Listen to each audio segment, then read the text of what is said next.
എന്തായാലും ഇപ്പോൾ നമ്മൾ ഒരിക്കൽ തിരുവനന്തപുരത്ത് പോവുകയാണ്. വിഴിഞ്ഞത്തുണ്ട്, അവിടെ മേഘ്ന മുരളി. നമുക്കറിയാം വിഴിഞ്ഞം അതിന്റെ ഒരു ആഘോഷം കഴിഞ്ഞു കാണും. സഞ്ജുവിന്റെ ബാറ്റിംഗ് സമയത്തായിരിക്കും ആഘോഷം പരകോടിയിലെത്തി നിന്നത്. എങ്ങനെയാണ് വിഴിഞ്ഞത്തുകാർ ആ സഞ്ജുവിന്റെ അർദ്ധ സെഞ്ചുറി പ്രകടനത്തെ, ആ ബാറ്റിംഗ് പ്രകടനത്തെ ആ സമയത്ത് എങ്ങനെയാണ് ആഘോഷിച്ചത്? ഇപ്പോൾ അവിടുത്തെ മൂഡ് എങ്ങനെയാണ് മേഘ്ന?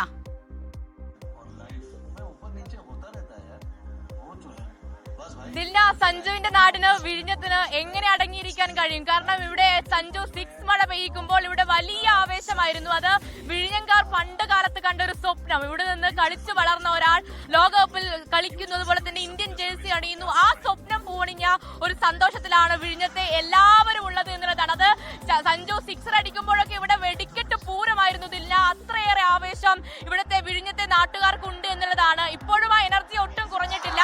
ഓരോ വിക്കറ്റ് പോകുമ്പോഴും ഇങ്ങനെ കാണികൾ ആവേശം കൊള്ളുന്നു. കാരണം അവർക്ക് ഇനി കാത്തിരിക്കുന്നത് സഞ്ജു ലോകകപ്പ് കിരീടത്തിൽ ന്യൂസിലാൻഡിന്റെ 5ാം വിക്കറ്റ് കൂടി നഷ്ടമായിരിക്കുകയാണ്. പ്രജിൻ സി കണ്ണൻ വിവരങ്ങളുമായി ചേരുന്നു. പ്രജിൻ, വളരെ പെട്ടെന്ന് ഈ മത്സരം അവസാനിപ്പിക്കും എന്ന രീതിയിലേക്കാണോ മത്സരം പോകുന്നത്? ഏറ്റവും പറഞ്ഞ സീഫേർട്ട് അവിടെ ക്രീസിലുണ്ട്, അതുകൊണ്ട് എന്തും സംഭവിക്കാന്നില്ല. സീഫേർട്ട് വീണു, ഇതാ പോയി, അടുത്ത വിക്കറ്റ് വീണു. അങ്ങനെ 5 വിക്കറ്റ് നഷ്ടപ്പെട്ടിരിക്കുന്നു കിവീസിന് എന്നുള്ളതാണ് ഏറ്റവും പ്രധാനപ്പെട്ട വാർത്ത. നമ്മൾ വിജയത്തിലേക്ക് അടുക്കുന്നു. ആ കിരീടം നമുക്ക് തന്നെ എന്ന് ഉറപ്പിക്കാൻ സാധിക്കുന്ന ഒരു നിമിഷമാണിത്. ഇഷാൻ കിഷന്റെ മികച്ച ഒരു ക്യാച്ചാണത്. ബൗണ്ടറിയിലേക്ക് പോവുകയായിരുന്ന ആ പന്തിന്, 6ലേക്ക് പോവുകയായിരുന്ന ഒരു പന്തിനാണ് ആ രീതിയിൽ മനോഹരമായ ഒരു ക്യാച്ചിലൂടെ കൈക്കുള്ളിൽ ഒതുക്കിയിരിക്കുന്നത് ഇഷാൻ കിഷൻ. അങ്ങനെ നമ്മുടെ ടീം അത് ഈ പറയുന്നത് പോലെ നമ്മുടെ സ്വന്തം ടീമായി മാറുന്ന കാഴ്ച. ഏറ്റവും നേരത്തെ പറഞ്ഞു, ഒരു ടീം ആദ്യമായിട്ടാണ് ലോകകപ്പ് തുടർച്ചയായി വിജയിക്കാൻ പോകുന്നത്. 2020-ൽ ആ റെക്കോർഡ് ഇത്തവണ ഇന്ത്യ അടിച്ചിരിക്കും എന്നുള്ളതാണ്. റൺ റേറ്റ് നോക്കണ്ട, കാരണം ഇനി ബാറ്റേഴ്സ് ഇല്ല. 5 വിക്കറ്റ് വീടിരിക്കുന്നു. ഇനി കേവലം 4 വിക്കറ്റ് കൂടി വീട് കഴിഞ്ഞ് നമ്മൾ ഏതാണ്ട് ഉറപ്പിക്കുന്നു എന്നുള്ളതാണ്. രാംകുമാർ ടെൻഷൻ ഉണ്ടോ? ഉണ്ടോ? എന്ത് ടെൻഷൻ? കളിയാക്കാൻ പോകല്ലേ, ഇന്ന് ടെൻഷൻ ഉണ്ടെന്ന് പറയുന്നത്? അല്ല, വേറെ ഇതാ നമ്മുടെ കരുത്തരൊക്കെ ഉണ്ട്. ഷാമനെ, എന്താ അവസ്ഥ നിലവിൽ? ഇല്ല, നമ്മൾ ജയിക്കും, കപ്പെടുക്കും, കപ്പി മുത്തമിടും. ഒരു ആരായിരിക്കും മാൻ ഓഫ് ദ ടൂർണമെന്റ്? അത് നമുക്ക് നോക്കാം, കാത്തിരിക്കാം. എന്നാലും നമ്മുടെ സഞ്ജു തന്നെ. സഞ്ജു 3 മത്സരങ്ങളിൽ 3ലും അർദ്ധ സെഞ്ചുറി ആയിരുന്നു. അങ്ങനെ മികച്ച പ്രകടനമാണ്. സഞ്ജുവിന്റെ കരുത്തിലാണ് ഇന്ത്യ വേൾഡ് കപ്പ് വിൻ ചെയ്യുന്നത്. സഞ്ജു സൂപ്പർ അല്ലേ ചേട്ടാ? അതാണ് ചേട്ടൻ. ജുബൈറ, എന്താ അവസ്ഥ? ഒരവസ്ഥയില്ല, ഇന്ത്യ കപ്പടിക്കും. അതിനപ്പുറത്തേക്ക് സഞ്ജുവിന്റെ ഒരു തേരോട്ടം നമ്മൾ കണ്ടു. ചരിത്രം വഴിമാറി സഞ്ജു വന്നപ്പോ. യെസ് ദിൽന, അത് തന്നെയാണ് നമ്മൾ. ഇനി വിക്കറ്റുകൾ തുടരെ പോട്ടെ, അതാണ് നമ്മുടെ എല്ലാ ഡെസ്കിന്റെ ഒക്കെ എല്ലാ ആൾക്കാരും പറഞ്ഞുകൊണ്ടിരിക്കുന്നത്. ഇതാ ഇപ്പൊ സീഫോർട്ട് പോയി, ഇനി ആരുണ്ട് കിവീസിനെ കാക്കാൻ എന്നാണ് ചോദ്യം. ദിൽന, ഇന്നത്തെ ബൈറ്റാണ് ഇപ്പോൾ ജുബൈർ പറഞ്ഞത്, ചരിത്രം വഴിമാറും സഞ്ജു വന്നപ്പോൾ. എന്തായാലും നമ്മൾ ഒരിക്കൽ കൂടി വിഴിഞ്ഞത്ത് പോവുകയാണ്. മേഘന അവിടെ ഉണ്ട്, മേഘന തുടരുന്നുണ്ട്. മേഘന, 5ാമത്തെ വിക്കറ്റ് കൂടി പോയി. അപ്പോൾ ഇനി ഒരു പിരിമുറുക്കമില്ലാതെ ഒരു കലാശ പോരാട്ടം കാണുന്ന ഈ ഒരു അവസ്ഥ ഒരുപക്ഷെ ഇന്ത്യൻ ആരാധകർക്ക് സമീപകാലത്തൊന്നും ഇങ്ങനെ ഉണ്ടായിട്ടുണ്ടാവില്ല. വലിയ ആശ്വാസത്തോടെ സമാധാനത്തോടെ ഇതാ ആ ഫൈനൽ അവസാനിക്കാനുള്ള ഒരു കാത്തിരിപ്പ് മാത്രമാണ് ഇനി ഉള്ളത്. മേഘന, പറയൂ വിഴിഞ്ഞത്തിന്റെ ആവേശം.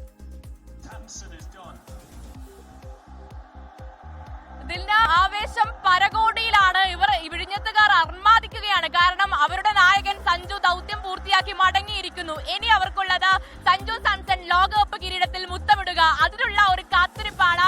വിഴിഞ്ഞത്തുള്ള പ്രായഭേദമന്യുള്ള എല്ലാവരും ഇവിടെ ബിഗ് സ്ക്രീനിന് മുന്നിൽ അണിനിരക്കുന്നു എന്നുള്ളതാണ്. നേരത്തെ കുറച്ചൊരു ഊർജ്ജം കുറവുണ്ടായിരുന്നു, പക്ഷേ ഓരോ വിക്കറ്റ് പോകുമ്പോഴും അവർ അർമാദിക്കുകയാണ്. അതുപോലെ തന്നെ ചേട്ടൻ ഷോ അഹമ്മദാബാദിലാണെങ്കിൽ ഇവിടെ വെടിക്കെട്ട് പൂരമായിരുന്നു. ഓരോ സിക്സറിനും ഓരോ വെടിക്കെട്ട് എന്നതായിരുന്നു വിഴിഞ്ഞങ്കാരുടെ കണക്ക്. ചേട്ടാ, തൂക്കില്ലേ?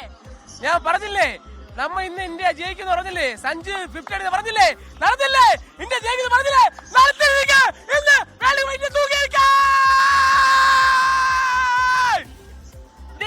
ഒട്ടും ആവേശം കുറവില്ല. അവർ ഇവിടെ നിന്ന് അർമാദിക്കുകയാണ്. ചേട്ടാ, തൂക്കും.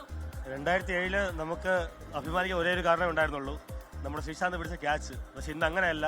3 ഡിഫറെന്റ് ഇന്നിംഗ്സിൽ കൂടെ ഒരു മലയാളിയാണ് ഇന്ത്യക്ക് വേൾഡ് കപ്പ് നേടിത്തന്നത്. നമ്മുടെ സഞ്ജു. അതെ. സഞ്ജുവിനെ കുറിച്ച് പറഞ്ഞാൽ ഇവർക്ക് വാക്കുകൾ അവസാനിപ്പിക്കാൻ കഴിയില്ല. ഇവർ പറയുന്നത് സഞ്ജു തന്റെ ദൗത്യം പൂർത്തിയാക്കി മടങ്ങി. ഇനിയുള്ളത് ഈ കളി പൂർത്തിയാക്കുക, അത് ഈസി ഗോയിങ് ആയി തന്നെ കളി പൂർത്തിയാക്കുക എന്നുള്ളതാണ്. ഇവിടെ സഞ്ജു ഔട്ടായപ്പോൾ കണ്ണീരണിഞ്ഞ കുറച്ച് കുട്ടികളൊക്കെ ഉണ്ട്. സങ്കടം ഉണ്ടായിരുന്നോ? ഓ ചേച്ചി, ഭയങ്കര സങ്കടം ഉണ്ടായിരുന്നു. സഞ്ജു സെഞ്ചുറി അടിച്ചില്ലല്ലോ, ഹാഫ് സെഞ്ചുറി അടിച്ചോണ്ട് സന്തോഷമുണ്ടോ? ഹാഫ് സെഞ്ചുറി അടിച്ചോണ്ട് ലോകത്തെവിടെയായാലും ഏത് സമയത്തും 24 വാർത്തകളും ഓഗ്മെന്റഡ് റിയാലിറ്റി പാക്കേജുകളും എക്സ്പ്ലെയിനറുകളും വിശദമായി കാണാൻ ഞങ്ങളുടെ യൂട്യൂബ് ചാനൽ നിങ്ങൾക്ക് സബ്സ്ക്രൈബ് ചെയ്യാം.